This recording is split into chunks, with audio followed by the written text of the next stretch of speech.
And that's what climate change is about.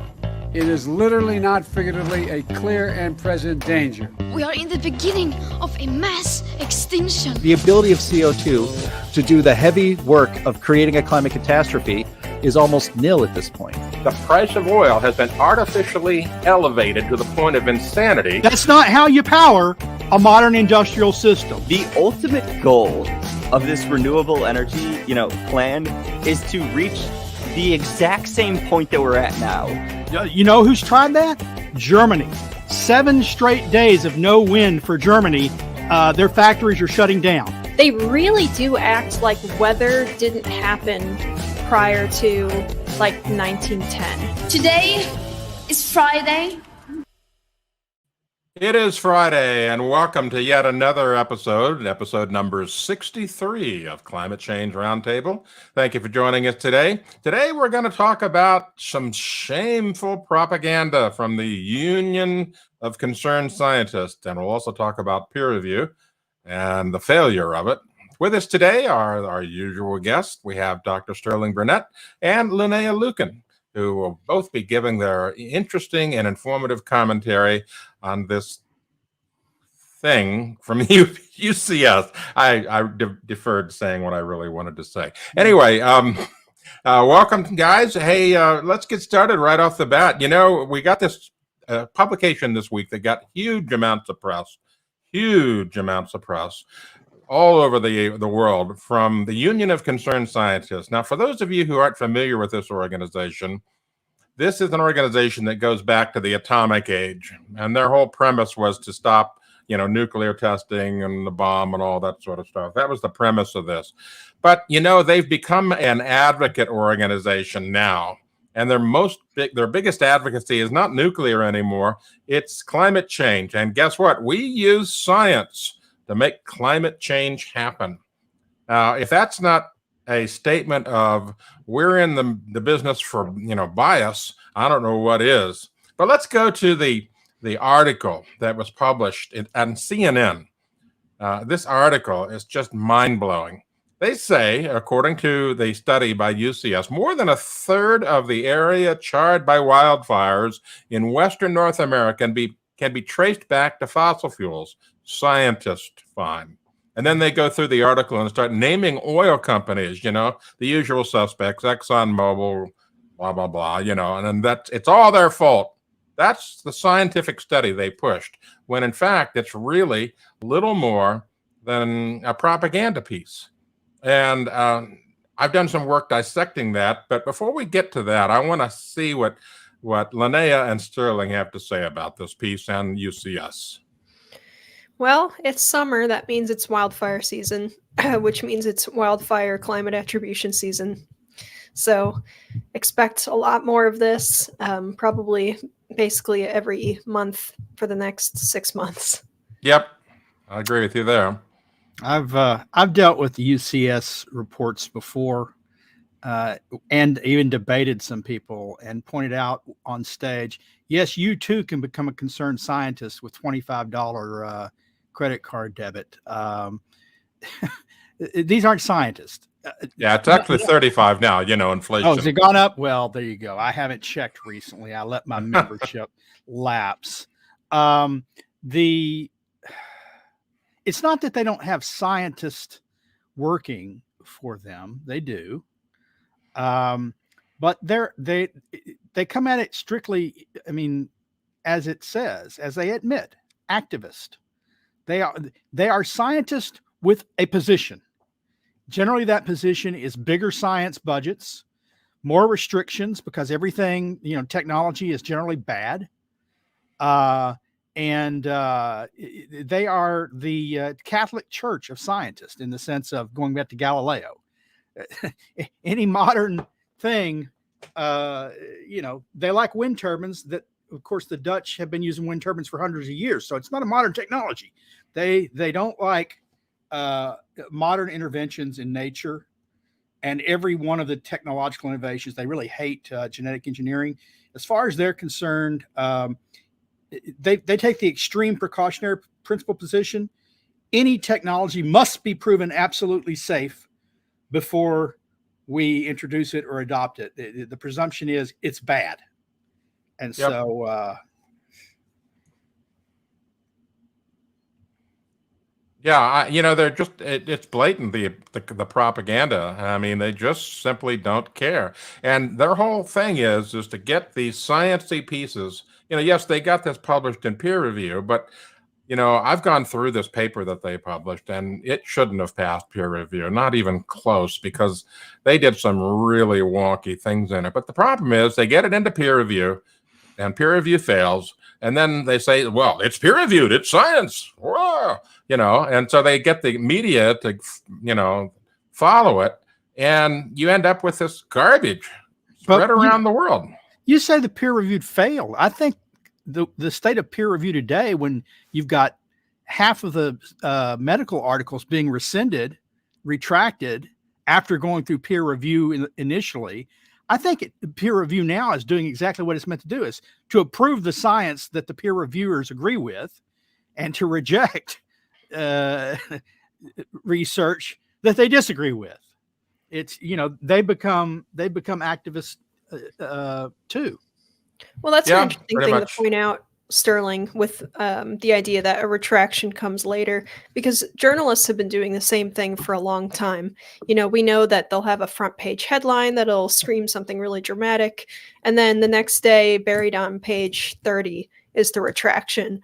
And they can claim that they were being, scientifically rigorous or honest in their reporting.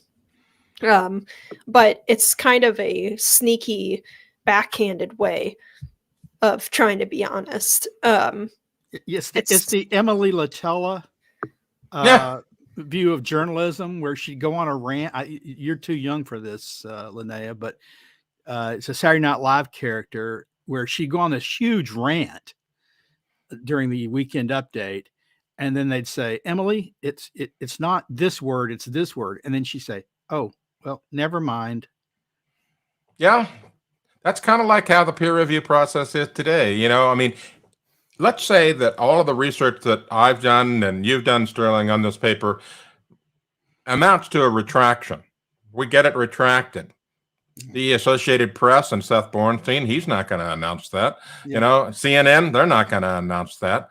The Journal will announce it, and they'll have a little thing about it. But this will get essentially zero press compared to the broad broadcasting of the lie throughout the world, based on the headlines that they come up with. That wildfires are caused by ExxonMobil. That's the gist of it. That is the gist of their whole science.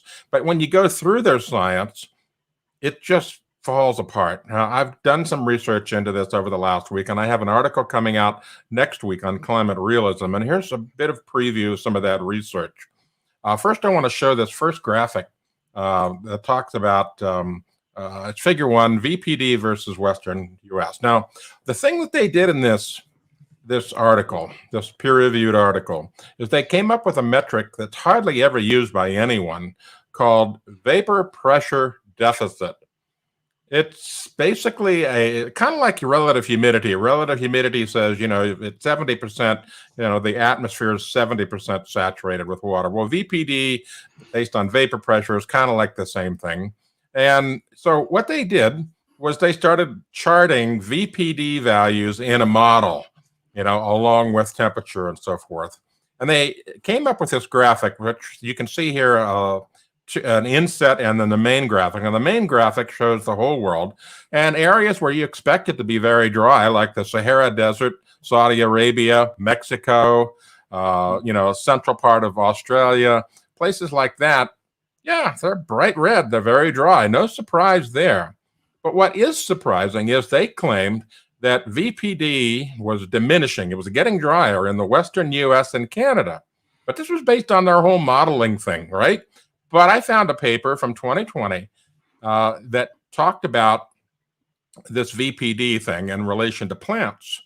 And lo and behold, the areas that they were claiming were having VPD deficits, getting drier, turned out to be actually getting wetter, completely contradicting their claim in the paper. And you can see in there on the inset, the green arrows showing where it's been wetter. And in California, where the big fires have happened, wetter. How do you think this gets past peer review, guys? How Well, I dare like. you? I don't think that How dare they you? did any basic research. I've known for a long time that generally peer review is they eyeball a study. They look at it, they read it, and they say, well, that looks about right to me. And there you go. They don't do any fact checking. In the end, you say it's a novel way of a novel, rarely used measurement. Well, it's actually commonly used in actual greenhouses because Right. it's easy to monitor and capture the closed system of a greenhouse because they're really concerned about growing plants and how much humidity is. So they Right. use it there as a comparison. What should the humidity be and what's the deficit from that? How do we get it up? Globally, there is no. I looked. I got to say, I could be wrong here, but I tried to find out when VPD was discovered as a measurement, when it was, when a scientist first defined it, and where the monitoring stations are. How widespread is it? How long have it been around? I find no data on any of that. I do not believe they say something like from I think their study said from 1901 to 1921 or something like that. I do not believe that we measure VPD around the world. I don't believe No, we don't. We measure other things, and they've calculated and estimated this VPD. Exactly. In the model. But there is not a weather station on the planet that gives you a VPD report. There are monitoring elements inside of greenhouses that'll give you a VPD report, but no weather station. So the whole thing was made up, and they made it up. Well, not necessarily made up, but it was massaged for purpose and brought into this whole peer review process. Now, I got assumptions about the past were built into climate models, and those assumptions have no basis in data or evidence. Right. So that was the first error in this, basically. The second error had to do with citing wildfire data. Now, they used the usual trick that climate alarmists use. They cherry-picked the data. Now, we've talked about this before, both on Climate Realism and also here on Climate Change Roundtable. We talk about the data that comes from the National Interagency Fire Center.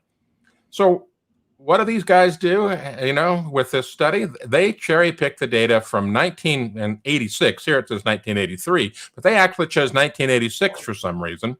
From 1986 to the present, they chose to use the wildfire data. They ignored all the previous wildfire data, which has been so-called disappeared because, well, when we started talking about wildfire data, and many others picked it up, saying, well, look, wildfires were much worse back in the 20s and 30s before fire suppression was put into place. And lo and behold, they decided, well, we can't have that because it shows a downward trend when you look at the whole data set. So what happened? NIFC disappeared the data before 1983. And the people, at UCS says, oh, well, that's fine with us. We'll just use that. And so they used data not just from 1983, they did an extra cherry pick and said from 1986. And so that's all the data they used. Meanwhile, talking about a modeled VPD back to 1901 and making comparisons between the two. That's just it's just blatantly bad science. Yeah, no, that's really.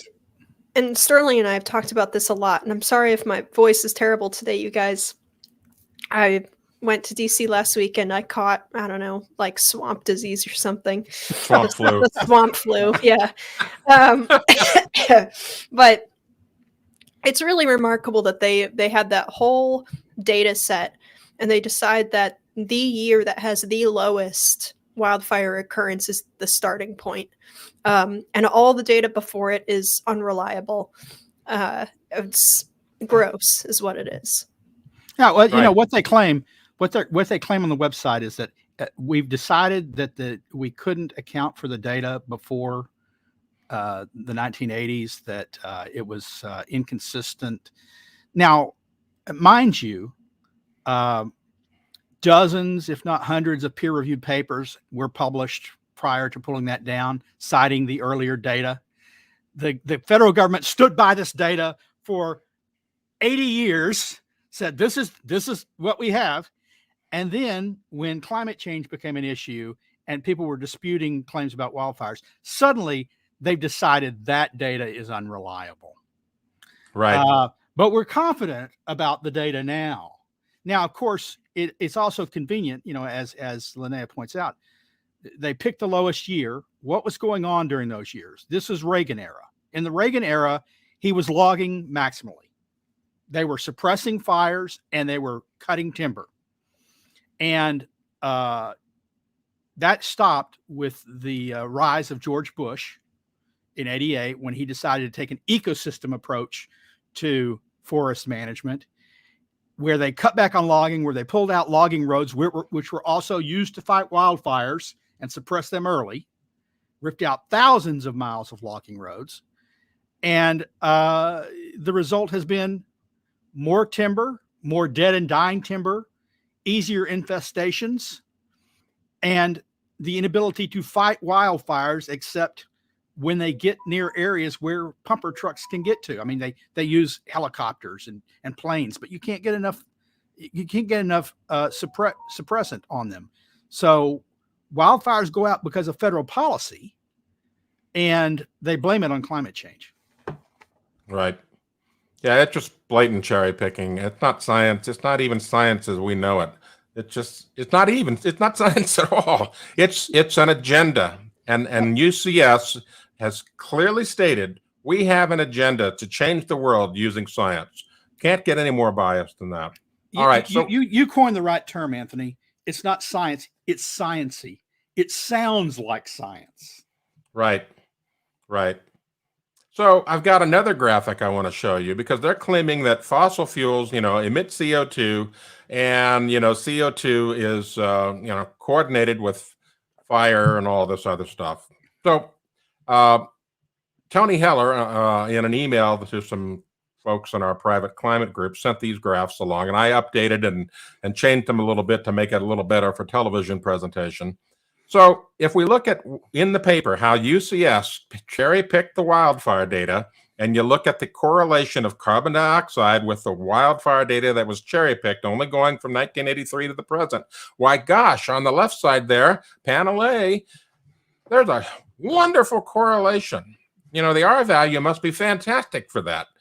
But if you look at all of the data, the entire data set on the right, panel B, no correlation whatsoever. Of course, they don't show you that because that would just destroy their whole argument.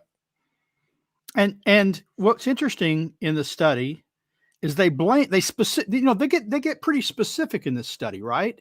Yeah. They blame this on 88, I believe, major oil companies around the world and concrete manufacturing, 7%. It's those guys, these 88 companies. It's like, hold it. It's not. They called it the Big 88. The Big 88. It's not 3 billion additional people. It's not any logging, excessive logging in the Amazon. It's not coal-fired power plants even. I mean, say, because they focus on the oil companies. So it's not coal emissions or emissions from power plants, be they natural gas or coal. It's nothing else. How do they tease it out? How do they justify that? They can't. It's impossible to pick those 88 as the cause of all that CO2, because they're not the cause of all that CO2. Yeah. So this research, it's a giant leap of illogic. This research and the articles, any article published upon it, are baseless. The research is baseless and idiotic, and anyone who reports upon it with uncritically is just stupid. They're not trying to do what's right by journalism. Right. You're absolutely right. It's just baseless. That's really a kind way to describe it. My way to describe it is it's garbage. It's detritus. It's just useless because it's about an agenda. They basically made a sciencey sounding paper, got it through peer review, and then used it to, as they say, change the world. Now, I got one final piece of evidence I want to show you about just how bad this UCS paper. This is a climate realism article that I did back last summer in June 14th. So interesting thing, when you start looking at satellite data, and the most recent weather satellites that have been out there can now gauge areas of fire around the world. And they're looked down, they can determine, yes, this area is burning. And so when you take that data and start plotting it, you notice something really interesting here. Look at that. It started going down around 1983, and then it started going up in 1995, and then around 2010, it started going down again. How can it go down if, these oil companies are out there pushing petroleum products in the last decade? Answer is it can't. Now, if you scroll down further and you look at the correlation with carbon dioxide, you see that there's just no correlation at all. Again, keep going. We've got another graph right below that. There it is. As carbon dioxide was increasing over the last decade, fires are going down globally. How could that be if carbon dioxide is driving global fires? The whole thing is just garbage, what they're doing. Yeah, I think NASA satellite data says since 2000, global wildfires are down 20% now, or 25%, the acreage burned. So the question is, since climate change is a global issue, not Western United States, why is it going up in the Western United States and not anywhere else around the world? It's illogical. Well, I have an answer to that too, and that's a graphic I didn't think to bring to this, but I've talked about this graphic I produced a number of times. That is, if you go and look at what happened when the spotted owl was going into California, the environmentalists were using the habitat for the spotted owl to try to shut down logging, and they were successful. Yep. They shut down logging all over the West Coast. Well, when you look at the area of wildfire burned versus the spotted owl thing, you can see a very clear delineation line. Right after the spotted owl law went into effect, wildfires in the West started increasing because they could no longer do any logging. They could no longer do any, fire. Here it is, right here. Thank you, Andy. Great find. Right there, that graphic right there I prepared. You can see that's when the black line is when the law went into effect. You could see that the number of acres harvested on federal land dropped. And then slowly, because we couldn't manage the land anymore for fear of disturbing the spotted owl, there's been an increase in fires. Now, I'm sure those fires were good for the spotted owl. What's that, Sterling? I'm sure those fires proved good for the spotted owl. Yeah. All right. This argument, though, the spotted owl thing, on the environmentalist side has always been very interesting to me. And Sterling, I wonder if you would have a better answer to this, but why do they think that taking away, certain types of old dead hardwood that they like to put their nests in would mean that they wouldn't be able to find other types of trees to put their nests in? Like, do they just not build nests anymore at all if they don't have a nice dead hollow tree? Or... Well, I guess the argument is that they've evolved to use that kind of habitat and those kinds of trees, and that they're not adaptable enough to move to different types of trees or fly over if you did a clear cut, or fly the distance from one side of a clear cut to the other. The wings don't carry them that far. I don't know. What we do know is that where these owls have supposedly been protected, that barred owls have now moved into the habitat and are displacing them. And so the feds are now actively trying to suppress, that means kill, folks, barred owls to protect spotted owls. We didn't, humans didn't move barred owls, and those nature did, but we're going to interfere with nature to protect one owl species over another. I guess it does better in formerly charred forests than spotted owls do. I'm going to give those crazy. I'm going to give those environmentalists a call because I got a barred owl problem in my neighborhood. If anyone in the comments hasn't heard the noises that a whole big group of barred owls make in the middle of the night, you can't understand my pain. All right. So speaking of animal life, Now, we've talked about how UCS has cherry-picked data, how they have, made false premises, ignored contradictory data, all this other stuff. But here's the thing, as Sterling pointed out at the beginning of our show, to be a member of the Union of Concerned Scientists, all you have to do is send in a credit card. And I did this several years ago. I decided to test that theory. And so as a result, I enrolled my dog, Kenji, in the Union of Concerned Scientists. There he is, Kenji, a Japanese chin. I put his name in, sent it in, sent the fee in. Lo and behold, I got a letter back.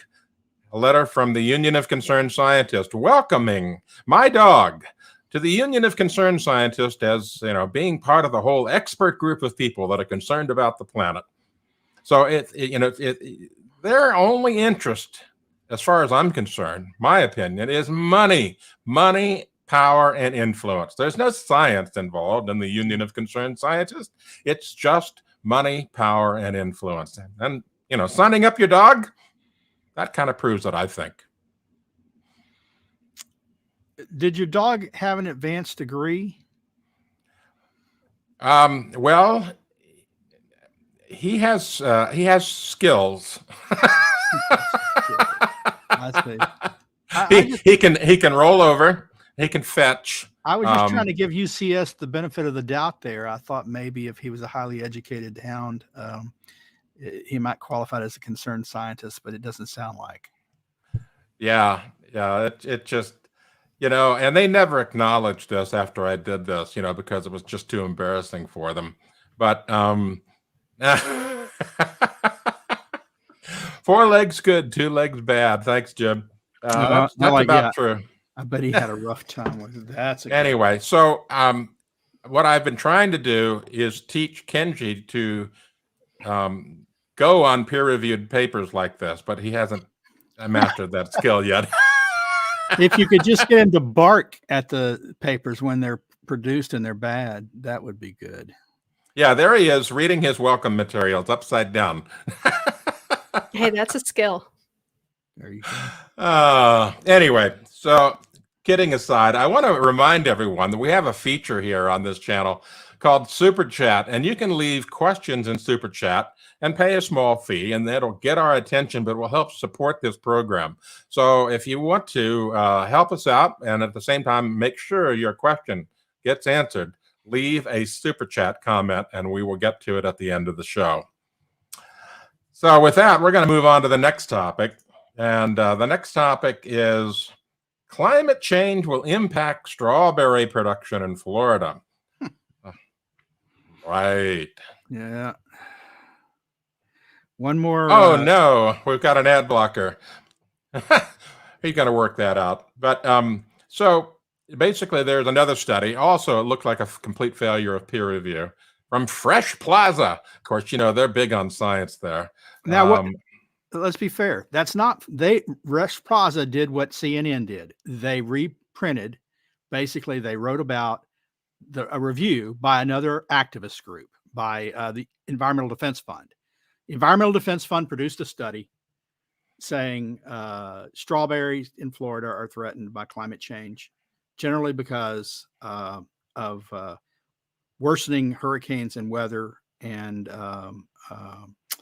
I forget what the other big factor may have been, heat, but I'm not sure about that. I don't remember. But and Fresh Plaza just did what CNN did. It just republished it. Oh, this must be the truth. EDF produced a study saying so. Now, EDF study is not a peer-reviewed study. It's published by them. They're explicitly an activist group, but they produce data. They say it's science. So I went and checked it, and guess what? Strawberry production's up. There's no evidence it's going down. 20 last 30 years of climate change just keeps growing. Nationwide, it's growing. And the factors that they say will harm strawberry production, they're not getting worse. The weather factors. So hurricanes aren't increasing in number or severity. So I won't say this is a failure of peer review. It's just a failure of of curiosity, intelligence. It's applied ignorance. Yeah. Yeah. It And, is we, interesting. They talk about it as though it's, and they do this a lot every time I see an article that's talking about food production and climate change. It's almost never that food production is declining due to climate change. They're saying that they project that food production will begin to decline with climate change. And it kind of brings into question the recent narrative that they've been saying, where they're admitting that the tipping point thing is kind of being misused. A lot of the scientists will go on CNN and say, well, a tipping point isn't a real tipping point. We're not saying that there's a point of no return, which is basically there, like, we're reaching that tipping point, and if we make it there and still nothing has happened, we have to push it again. But this idea that, by 2050, strawberries will be down 17% in Florida, when for the last more than 100 years of warming, we've seen, continuous increases in production. It's really hard to take it seriously, and it shouldn't be taken seriously. Right. But, if you have, this image in your mind, like a lot of climate alarmists do, a lot of people on the left, that, climate change is going to make everything worse. It's going to destroy the planet. People will die. You take this stuff hook, line, and sinker, and you don't question it. And that's not science at all. Science is all about questioning everything, even so-called established science. But that's not being done in climate change. Climate change, the science is settled. Well, that's what they tell you. We don't need to question it anymore. It's settled.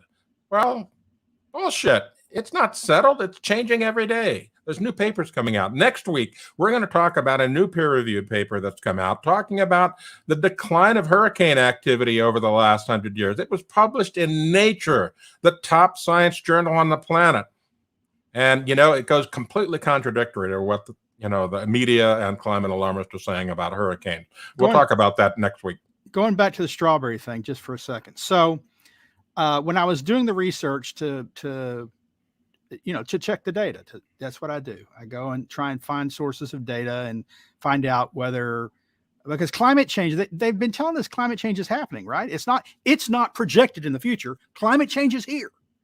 And so I'm constantly assailed with the claim that the last 20 years, the first 2 decades of the 21st century, are the warmest on record, by which they mean is the instrumental record. So the warmest years on record. When was the last record for strawberry production in Florida set? Strawberry production over the 20 years, the warmest period on record, has doubled in Florida. So as it's getting warmer, strawberries are increasing. They've doubled. When was the last record set? The last record was set in 2020. One of the warmest years on record. Yields, one of the warmest years on record set. So it's just, when theory confronts fact and the facts seem to undermine the theory, you're supposed to follow the evidence in science, in real science, not make the evidence fit the theory, and that's not what happens here. It's really shoddy. It's really sad. Right. And, we go through this every week at Climate Realism, and literally every week. Someone makes a claim coffee is going to be destroyed by climate change. Maple syrup's going to be destroyed by climate change. You're not going to have any more fish due to climate change. Some obscure vegetable like a rutabaga is going to be affected by climate change. Nobody cares about rutabagas, but that's the whole gist of it. They keep pushing this and pushing this and pushing this. And almost without exception, when you go and check the production data on these crops, they're on the increase with, in line with increased temperature. Warmer is better for humanity. Warmer is better for crops. And increased CO2 is better for crops. And increased CO2 helps plants manage water better. And it's all there in the data. And yet the climate alarmist community and the media will tell you every day of the week and twice on Sundays that climate change is going to make food security bad. Just isn't true. All right, let's move on to our next topic. We've got the numbers are in on how Biden-era funding is skewing scientific research ever woke-ward. Yes, woke science is now the big thing, you know. Wokeism is invading factualism. I have no expertise in this, mainly because I find it so disgusting I can't possibly read it. But you guys can talk about it. I'm going to leave that to Linnea. I haven't. I haven't read this. It doesn't surprise me. You fund every administration funds what it cares about, right? And the Biden administration is pushing wokeism everywhere. Look, millions, maybe hundreds of millions, but certainly millions of dollars are being spent on environmental justice. It's ill-defined. You don't exactly know what it is. Every department has environmental justice built into it, even if has nothing to do with the environment. You know, the State Department, the Department of Defense, environmental justice has got to be built into every department. So hundreds of millions of dollars. And so I thought, you know, I've heard about environmental justice for a long time. I've even written about environmental justice. I wonder when that became a legitimate topic of funding in the federal government. What law passed told them to start working on environmental justice issues? It turns out there is no law.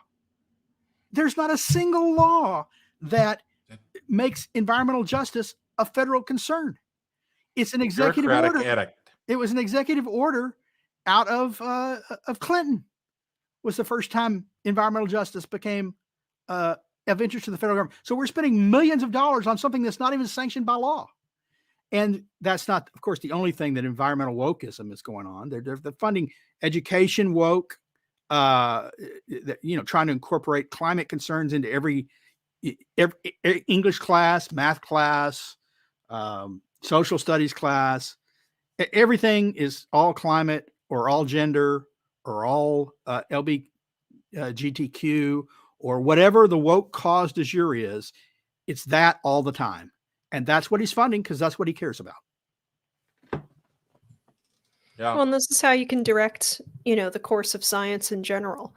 If the funding is targeting a particular narrative, then unfortunately that's where the science is going to go. That's the way it always has been. In this particular article talking about the focus on DEI type of stuff, which is diversity, equity, inclusion in research grants. I mean, I've gone through some of the National Science Foundation grants when I was doing research on geothermal, because I kept seeing articles talking about how geothermal kind of struggles to get some of these grants. Like they get a pretty good amount, but not nearly as much as if you also toss in that you're studying how, I don't know, let's say like how geothermal energy in Nevada could help underprivileged communities actualize, you know, and as long as you throw as many buzzwords into your grant application as possible, you will be more likely to get it, which is obviously rather a shameful state of affairs, because you always have to wonder, you know, if their priority is on these kind of you know, external factors, then what kind of research is getting passed over that just, you know, maybe the researchers weren't clever enough to try and hedge their work with, you know, these kinds of terms. Well, you know, to be fair, I get science emails from science because I've been a paid member for quite a while, for many years. And in the last year, I've noticed a real obsession with diversity, right? They are spending a lot of money and a lot of time and a lot of publication space on our research publications diverse enough. What does it have to do with science?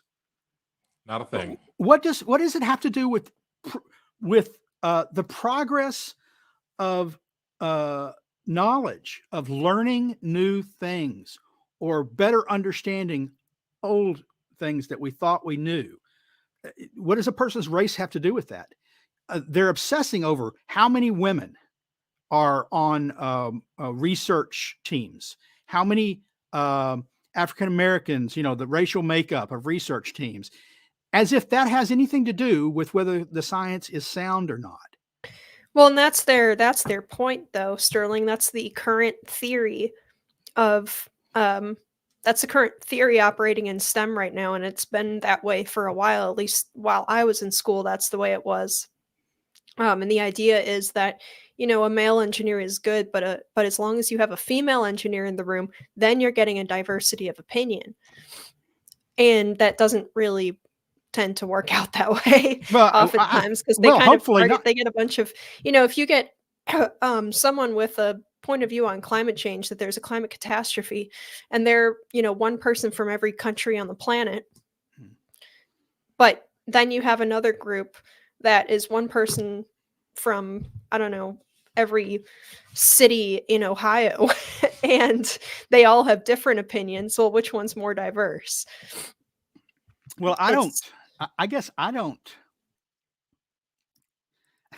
honestly don't care about diversity when it comes to engineering, for instance, or when it comes to math. If there's a male mathematician, a female mathematician, there's a transsexual mathematician, they're all different races. As long as they all come up with the 2 + 2 = 4, the same results on the formula, I don't care if they were all white, if they were all female, if they're all transsexual. That's a universal. And if they come up with a different answer than that, then we have a problem. And but with engineers over bridges, we got bridges going over rivers. I don't want a diversity of opinion over what will hold up under heavy traffic over the course of years that the bridge is supposed to span. Yeah, but Sterling, and now we've got people out there saying math is racist. Yeah, Seriously. right now there is at one of the Smithsonian museums, or one of the national museums, it says that mathematics, the way that we do it, saying something like 2 + 2 = 4, is a white supremacist framework. Ugh. That is what our government and what major scientists are publishing right now. So we have been way behind on that particular area. I mean, this stuff has been developing in the universities since the 1960s, or even earlier maybe. And the fact that, we're only now, because it's like right there in our very public institutions where, when I was in college, people would always say, oh, these crazy liberal kids in college, when they get into the real world, they're going to grow up and realize that it doesn't work. Incorrect. They grow up, they go into the real world, and they become the HR director of a major corporation, or they become the head of the Smithsonian National Museums, or they do whatever, and they incorporate what they learned in university, this radical stuff, into their life, and they push it on the rest of us. And they diminish progress in science. One thing about this, they're talking about math as racist. Well, climate models use a lot of math. Therefore, climate models are racist, right? Yeah. All right, let's move on to the next subject. I would wager the modelers themselves don't make up a very diverse cross section of society. Oh, yeah, that's a topic for another day. Okay, so in the middle of all that, White House push for stronger, faster climate rule as court challenges loom. This is a topic Sterling wanted to discuss. I don't know much about this, but I'm going to let you guys run with it. I just want to say this. So a few years ago, under both the second President Bush and under Donald Trump, when political appointees started rewriting or editing sections of documents from different agencies, the press was all over it. Oh my God, political interference in science. We should follow the science.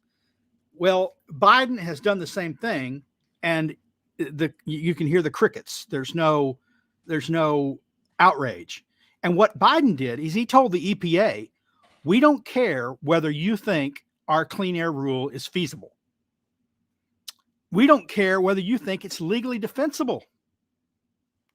Do what we want. The EPA said it was impossible to get the emissions reductions from coal plants without destroying the electric power grid. That they had planned on only regulating, putting carbon capture and storage on new natural gas plants, not existing ones, because of the feasibility, because the technology doesn't exist that's been proven to work. The Biden administration got the proposed rule, and they said, no, that doesn't comport with the goals that we've set. Go back and rewrite it and do this. And they said, we'll lose in court. It's not possible. And they said, we don't care. Write the rule we want. That's not following the science. That's dictating the end of the science. And when Trump and Bush were accused of doing this kind of thing, the press was outraged. Yep. Stories for days, nothing. I remember that. Yeah, it just, anything goes as long as it's our side kind of thinking, especially when it comes to climate science, or so-called climate science. All right, so let's go on to the next topic. This one here is an oldie but goodie that's been revised as if it's actually really true. Climate change is linked to increased pirate attacks. Yes, you heard that correctly. The Bite says that climate change and pirate attacks have a correlation. Oh my goodness. Gosh. Arr. Arr. Climate change isn't just causing weird weather pattern like stronger storms or flood surges. Apparently, scientists say we can also blame it for, we shit you not, an increase in pirate attacks on the waters off of East Africa. Now, never mind the economic situation of Africa, never mind the famines, never mind the media coverage that has spurred more climate attacks, never mind any of that. Oh no, it's climate change. Now, the really cool thing about this stupid article, and that's the kindest thing I can call it, is that about 15 years ago, when, climate change was being pushed at the beginning and all kinds of crazy correlations were being made, one of the most common hilarious graphics that was distributed was about climate change and pirate attacks.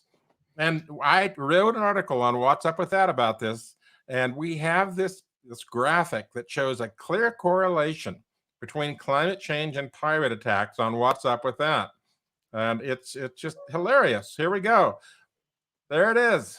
Global average temperature versus the number of pirates. Arr. You can make anything look like a correlation if you try hard enough. Boy, I can't see the correlation. The lines look pretty flat to me, and the piracy seems to be going up. I just, you wonder. Supposedly, climate change is causing more hurricanes and cyclones. They form off often they form off the coast of Africa. So if that's happening, I've seen that modern day pirates. The little boats that they go up to sea with, I don't know how they hold up with all those cyclones and hurricanes caused by climate change there. Why aren't they swamped and drowning and learning that we need to go different times of years to do our piracy? The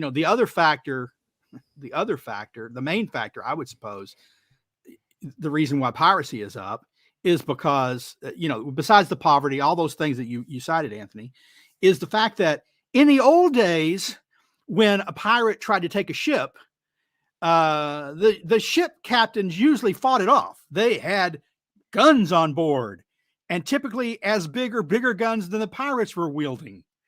And now most shipping has been banned from having their own guns. They have to call on authorities. In the old days, pirates were hung pretty promptly after their activities. You don't see many people hanging from the yardarms anymore. No. So if pirates are told we can get away with this stuff most of the time, it invites more piracy. I have a lot of questions about this data. I'm very skeptical. So first, maybe they should try per capita, because that might be an interesting comparison to see how many pirates there are, because there's 7 billion people on the planet today. A lot of people think. are in. Did they? If they adjusted for, percentage, of the current population, then that's interesting too. I have a really hard time believing that there are more pirates in the year 2000 than there were in like the age of exploration. Other than the fact that there are just fewer people in general. Right. I also think that Sterling is spot on about the punitive response to piracy. Nowadays, if they just kind of get away with it, because a lot of those Somalian pirates in particular tend to be backed by their government. So I think that this government or this survey needs to recategorize based on pirates versus technical privateering, and then do the count again and see how that works out. I also want to know how they count how many pirates there were in what is that date? Yeah, I don't think pirates fill out census forms. forms. What's your career? Well, That's how they get them. Occupation. Arr. The pirate. The question that puzzles me now that arose is what's the diversity of pirates now? Oh. Because if they're not diverse enough, we need to sanction them for their climate activities as opposed to saying they're driven by climate. We need more diversity in piracy, which means we're going to have to get some Norwegians in the game to start going up and down the North Coast. Look, South Park had a cure for that. Cartman was more than willing to join the pirates, go to seas and hoist the black flag. So, maybe we can get some small kids from Colorado to join the pirates. Yeah. All right. Enough about piracy and climate change. Final option final topic, not an option, is about, France is getting fed up. Macron calls for a green pause because the environmental regulations that they're going through in France is just becoming so overwhelming. It's becoming unpopular. And so Macron is basically saying, you know what, let's put this on hold for a while. Maybe it's not such a good idea. We don't want to pay more for energy. We don't want to drive a car that only goes 75 miles on a charge, all that other stuff. Anyway, it's really kind of a sign of the times. A lot of people really are getting fed up with the rules, regulations, and edicts that are coming out of climate change. Sterling? Yeah, but shouldn't we, if we follow the science, shouldn't we say, we understand this is hard, but World War II was hard. We just have to make some sacrifices. Macron should just stiffen his backbone and say, it's hard, folks. Your prices are going to go up. You're not going to have your baguettes. No more nice creamy cheeses. We got to give up our, what's that dadgum car that they drive that I always thought was really ugly looking. We got to give up our cars. No more masculinity. Yeah. We've got to make these sacrifices. You just have to learn. You have to learn to live with it. And we all need to live with less. That's not what he's doing, which is surprising because he's been a leader in the climate battle. I didn't know you could just turn it on and off climate concern in the battle when it becomes inconvenient for your political career. Yeah. Anyway, I think that's a good thing. This is a good piece of news. It's saying, hey, people are waking up. Maybe this isn't such a good idea. Maybe it isn't practical. All right, so we're going to go to questions now. I know a lot of you have posed questions to us, and if you haven't already, feel free to drop one in right now. Use the super chat if you want to bring your attention to your question to the top of the pile. But let us know what your questions are, and we'll try to answer them or skewer them best we can. So what do we got here, Andy, for the first question? Has the renewable plus storage grid been proven to be safe? Well, we haven't had a renewables plus storage at scale almost anywhere. I think not to a significant degree. No, Yeah, I think nowhere. There's safe. no place where renewables plus storage satisfies any grid, a large scale grid. So it can't be proven safe Well, maybe Until it could we be implement it. projected to be safe. Well, the projections that FERC has put out, and the federal Energy Information Administration, it doesn't give you confidence that renewable plus storage is safe at all if you want grid reliability. Yeah. Yeah. All right. Question: 8 years of warming pause is big. Are there other sources other than UAH saying this? Well, UAH being the satellite temperature record from the University of Alabama at Huntsville, yes, they're showing a pause.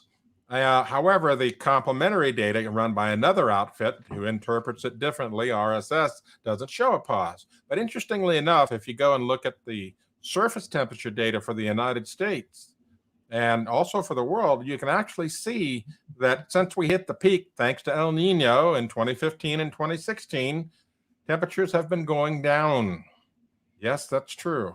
Right there in the data, but that's not going to be acknowledged. You know, right now the big push in the media is El Nino's coming back. Global warming is going to get worse. What they don't correlate is that El Nino and global warming are not the same thing. Yeah.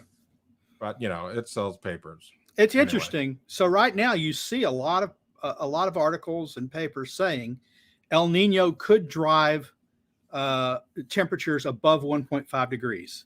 They're saying that El Nino's doing this. I have a feeling that if temperatures go above 1.5 degrees, they'll stop talking about El Nino and they'll start talking about climate change.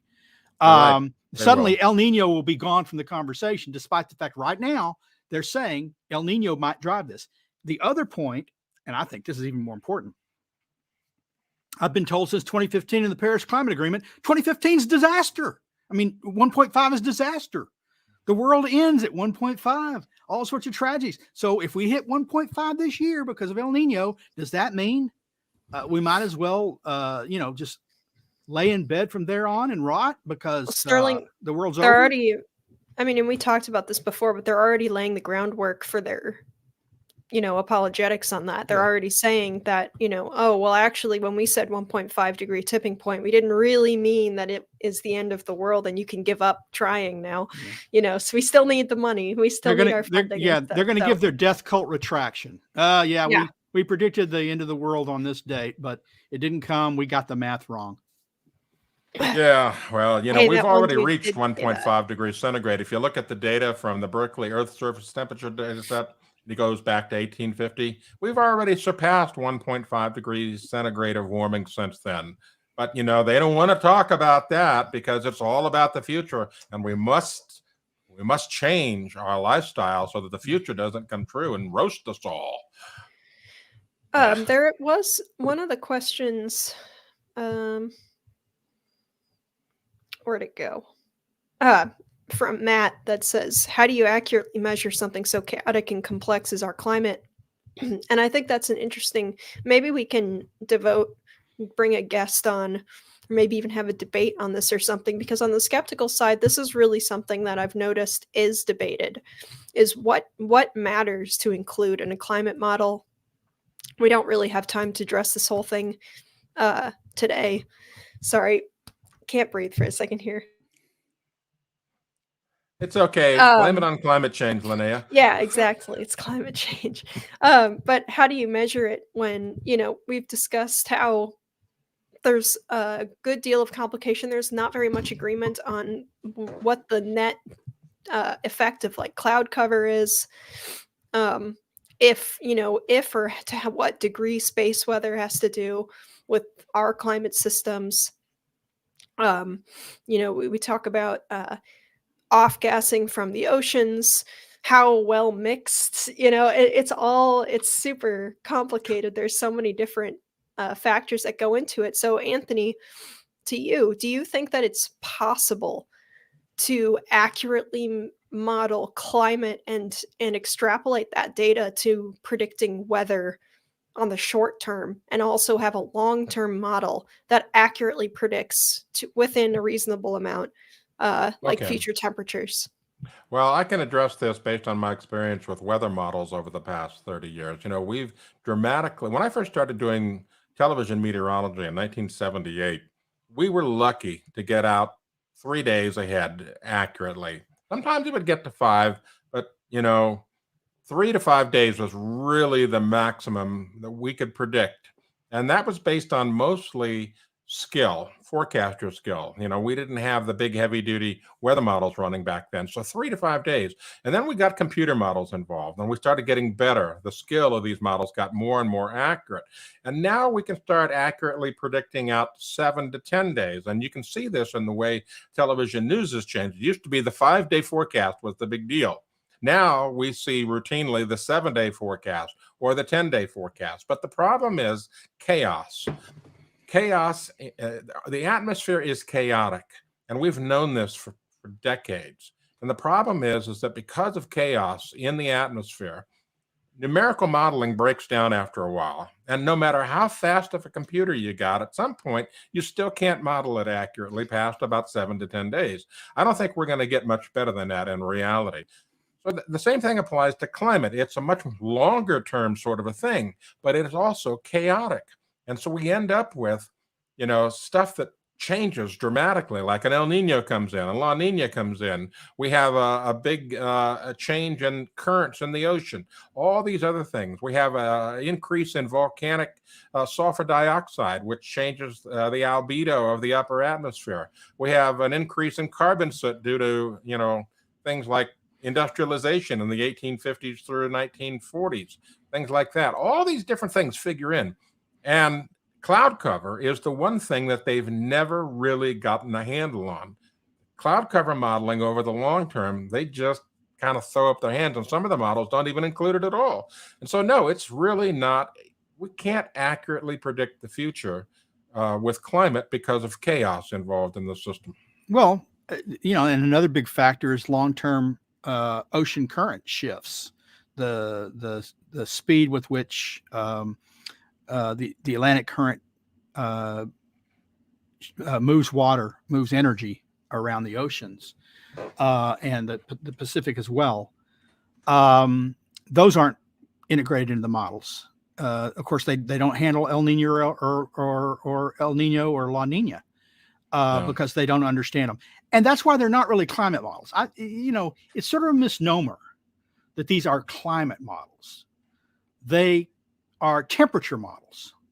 They are models of the Earth's response to CO2 vis-a-vis temperature rise. And then there are all sorts of assumptions about feedback mechanisms, but really all the models, what they think they can handle is CO2 and temperature, and they don't even handle that very well, as we know. Right. So we call them climate models, but they're really mainly modeling one thing: the Earth's CO2 response, the Earth's temperature response to CO2, and everything else is window dressing. Yep, that's true. All right, so we got another question here. This one from Douglas Pollock. Could Anthony explain to people why the northern hemisphere gets hotter than the southern one? Well, 2 reasons. Number one, there's more land mass in the northern hemisphere than the southern hemisphere. The sun heats the land differently than it heats the ocean. So that's factor number one. Number two, something I've been talking about for years, is bias. There's much more population in the northern hemisphere, much more industrialization, much more asphalt, much more concrete, much more buildings, all of these biasing factors. So those 2 things combined generally make the northern hemisphere warmer than the southern hemisphere. There may be other factors that I'm not privy to, but those are the 2 major ones that come to mind. All right, final question. Drum roll. Boiling Frog says, did climate change escape from Wuhan lab? They seem to have the same type of science. Well, yes, trying to get our channel shut down. It's a good question. I guess we have to see whether the Wuhan lab even existed when they first started talking about climate change. If so, maybe we can go back and trace. Go ahead, Linnea. Sorry, I bet you can make an attribution study that shows climate change is because people are eating pangolins. I'm sure you could do that. There you Probably. What we could probably do is create a fun fake study citing the Wuhan Lab of Climatology, and get it through peer review based on what we've seen today. Why can't the environmentalists do a fun fake study? Like, I don't know, maybe the Western United States is burning and it's all due to 88 oil companies, but make it fun. Fun is not in their vocabulary. You know, maybe pictures of people roasting marshmallows over the forest or making s'mores. All right. Okay, so that wraps it up for this edition of Climate Change Roundtable number 63. We're heading out for the weekend. Hope you have a great one. Next week, Sterling will be on a well-earned vacation, and Linnea and I will be here, but we'll probably have a special guest, and we'll be talking about hurricanes and a new paper about hurricanes that blows the whole climate alarmism thing right out of the water, literally. So for Linnea and Sterling, I thank you for joining us today. Thanks for your questions. Be sure to give us a like and subscribe, and we'll see you here again next Friday. Bye-bye.